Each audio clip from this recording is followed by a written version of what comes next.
Why do you think green space in urban environments is important? I really don't know.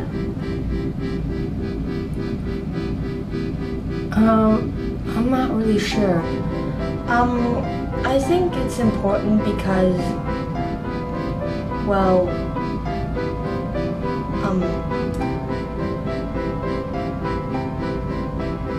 I don't know. What are different types of green space that we have in New York City? The type of green space that we have in New York City are trees, grass, leaves. Grass and trees.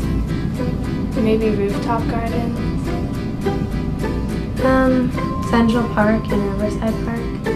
When asked to do an assignment on the importance of green space in urban environments, our preparatory division was confused. We didn't really know why green space was important or the benefits of it. Our principal, Rick Brown, decided to take us to see some urban green space firsthand so we could further understand the importance. Kids actually got very excited about this project. When we first started talking, while they certainly were familiar with the city, they really couldn't place exactly the importance of urban green space in their own lives. What we really wanted to do was learn about it so that we had a sense of its importance in everyone's lives. We started out by visiting some sites. Very quickly, the kids began to see that there was a relationship between green space, open space, and their well-being. So welcome. So I'm Camilla, I'm the farm manager here, which means that I basically just oversee the farm in general, and that's mostly outside, what gets planted, when it gets planted. Do you guys know, when you hear urban farming, what do you guys think? Why do you think we might be farming in the middle of New York City? Yeah. For, what's it called? Like food sources, for fresh organic food sources. We are an educational farm. That's our main goal. So we have 11 schools that come down every week. I think that there are more and more urban farms in the city, in New York, and they're expanding. There's a lot more interest in them. When kids grow it themselves, they may not care about peppers or carrots, or they say, I don't like this, I don't like that. But when they grow it themselves and they get to watch it go from seed to plant to something that they can pull out of the ground and eat, they love it because they grew it themselves. And this urban farm of Battery Park City that we're visiting is an educational farm to teach people about farming and where food comes from before it gets to their plate, which I believe is very good for people to know, so that they don't know it just magically appears in the grocery store.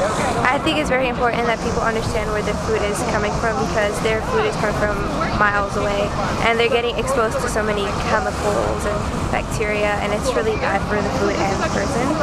And it's better to grow food in your own community because it's good for yourself, it's good for the environment, and you know exactly where your food is coming from.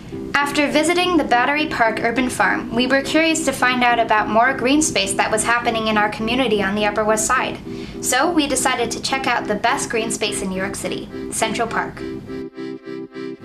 When we went to Central Park, we started to figure out that Central Park is not just a giant playground. It has all these other areas for recreation.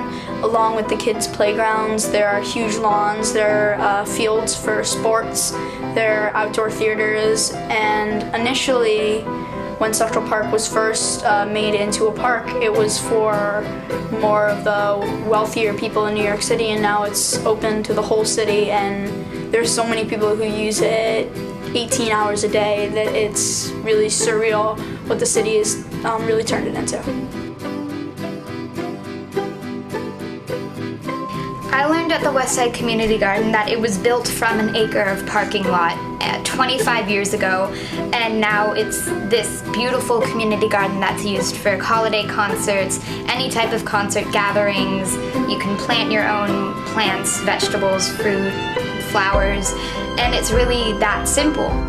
I really wanted to research more about community gardens, and I presented my findings to my classmates and to the parents, and one topic that came up was seed bombs.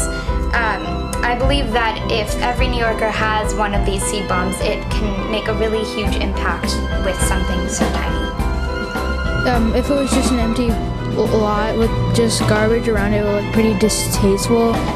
We were starting to learn a lot about the importance of urban green space, but we wanted to know what we could do to help out our community. So we decided to meet with the community leaders to find out how we could get involved.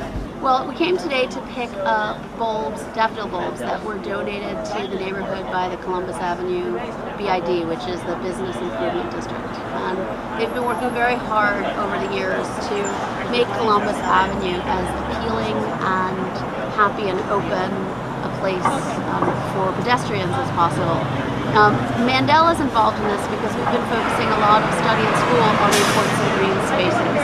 And I'm a member of Community Board 7, and so was asked if we would get involved in planting out some of these tree beds and also in studying the impact on green spaces in our daily lives. So I'm very excited that the kids were able to come and do this. And Gail is an incredible proponent and supporter of green spaces in our neighborhood and education, so thank you to her for making this possible.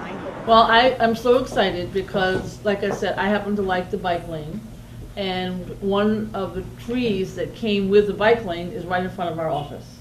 So you're going to plant the daffodils, which will come up in the spring, and we'll try to supplement that with annuals. Because Community Board 7 formed a working group to make sure that great people like you students would be planting them, so that in the springtime, come up and the whole city will have a yellow hue of daffodils everywhere. After meeting with the community board leader, we realized that we could make a difference in our community and the urban green space by planting bulbs up and down Columbus Avenue.